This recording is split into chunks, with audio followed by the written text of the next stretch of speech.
Hey guys, it's Layla from Ignite, and in today's video I'm going to take you through a paper 2 module B question from the 2019 paper using the example of T.S. Eliot. But before I get into today's content, please do like and subscribe to our channel and click the bell for notifications. And if you're looking for resources to enhance your HSC English studies, check out our website at Ignite HSC. But for now, let's get into today's video.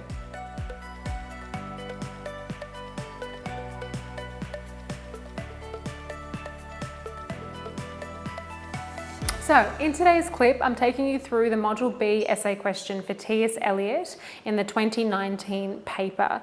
I'm going to walk you through the question and also talk a little bit about your mindset as you're preparing for HSC English exams. Once I've done that, I will also show you an exemplar thesis statement that I've drafted in response to that given question. So our question reads from the 2019 paper, people are half alive, hungry for any form of spiritual experience. To what extent does this view align with your understanding of Eliot's poetry? Now, before getting to this phase in the exam where you're confronted with a question, you're thinking about how you're going to use your material to answer that, there are a couple of points that I wanted to iterate. Now, obviously, it's crucial for you, for all of your essay modules, to have an exemplar essay that is pre-prepared. In the case of Module B and in specific relation to T.S. Eliot, I would suggest a 3-body paragraph structure. And I would suggest each paragraph being based on one key Eliot poem. To safeguard yourself in the exam in case they were to ask about a specific poem in the exam, which I don't think they would do, but it might happen, prepare evidence from the other poems as well, so that irrespective of what poem you get asked on, you've got something to work with. Now, your paragraph should be based on central ideas that are explored in Eliot's poetry, and as a kind of stylistic element of your essay, I would suggest moving through maybe an issue in paragraph 1 and 2, like problems that Eliot presents, and maybe a possibility of some sort of solution in the final paragraph. It just lends itself to a nice flow throughout your essay, a nice logical progression, and I think it reads well from a marker's perspective.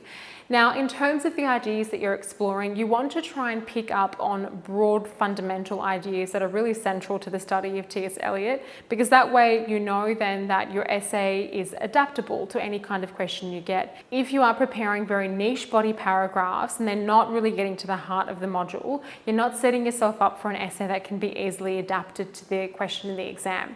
Now, this is an important point. You are writing the exemplar so that it can be used as an adaptation process in the exam, right?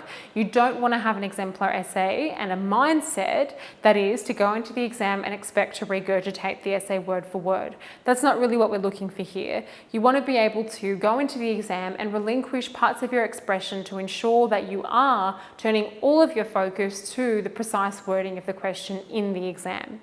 Now, to do that, to have that time to look at the question, unpack its key terms, you need to also factor in planning time.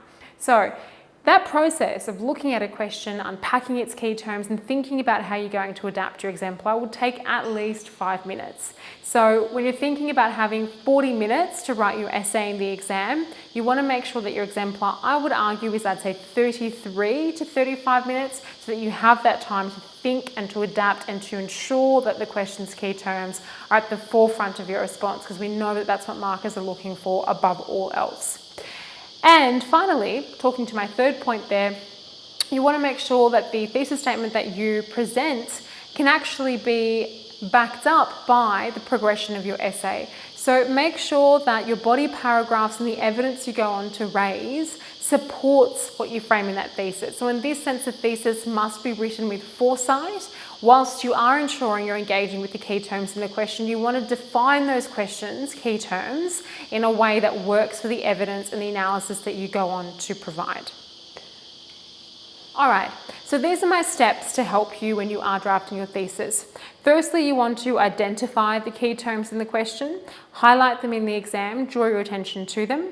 Then you'll unpack them through the use of micro questions. What I mean by that is you can use questions such as why, how, to what extent, or relevance to help you unpack and kind of flesh out what's contained in the keywords in the question there. And that gives you the scope to open up the question to work into your response what you want to say, what your paragraphs are about. And then of course to connect the key terms in the question. So that's where we're headed in terms of how to unpack the question and make it work for you. By the way, when I say connect, what I mean by that is if there are quite a few key terms in the question that deserve some sort of discussion of their relationship. For example, if the question asks you, how does T.S. Eliot use fragmentation to explore alienation in his poetry? You want to unpack that key aspect of form, that being the fragmentation, and relate it to the key aspect of the theme that's been used there, which was alienation in my example.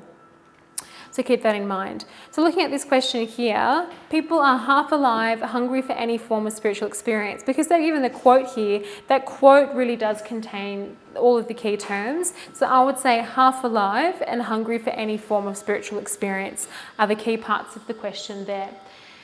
So when we think about unpacking this, these are the micro questions I've chosen to apply. For half alive, I've used the term why. I think by answering why are people half alive in the context of T.S. Eliot, you open the scope to start to raise features of his context.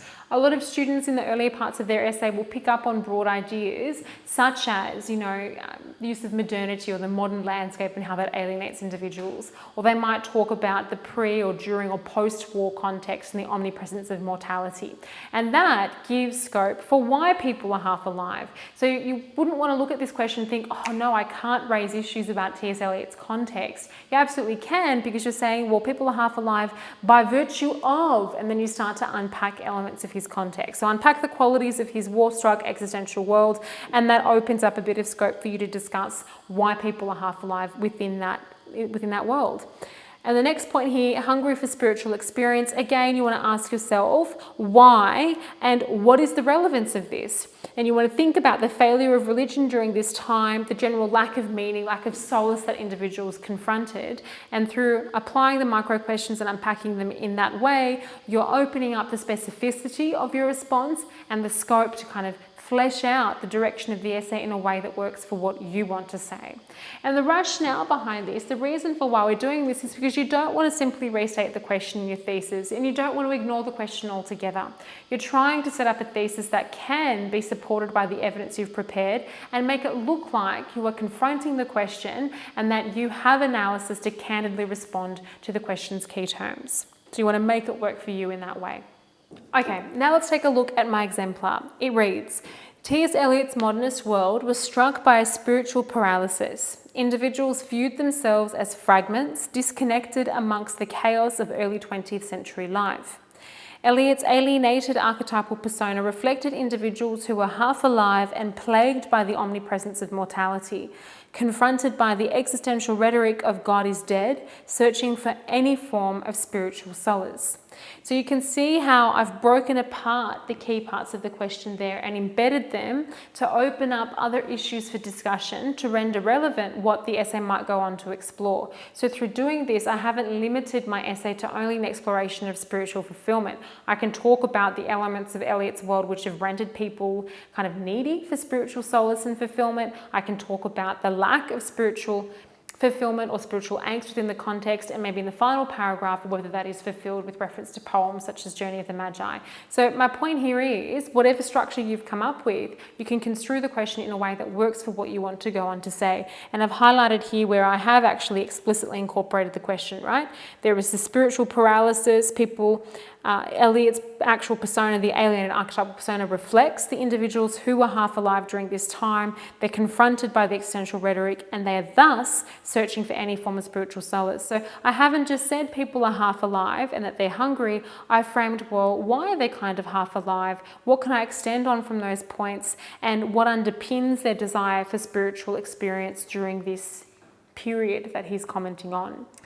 Okay, I hope that you guys found that useful. I hope that you've got a bit more confidence now in knowing how to unpack questions, make them work for what you want to go on to say, and how to ensure you're not simply restating the question or ignoring it in your response. You're adding value and you're showing that sophistication of addressing the question head on to flesh out what it's requiring of you in the exam. That concludes the content for today's clip, guys. If you have any comments, please do place them below and I'll do my best to get back to you. If you're enjoying our content, please do like and subscribe to our channel and click the bell for notifications. If you're wanting resources that flesh out analysis, exemplar responses, notes on context and form, anything really that will really push your studies in HSC English, check out our website at Ignite HSC. We have so much on there to facilitate your studies. But for now, guys, thank you so much for watching and I hope to see you in the next video.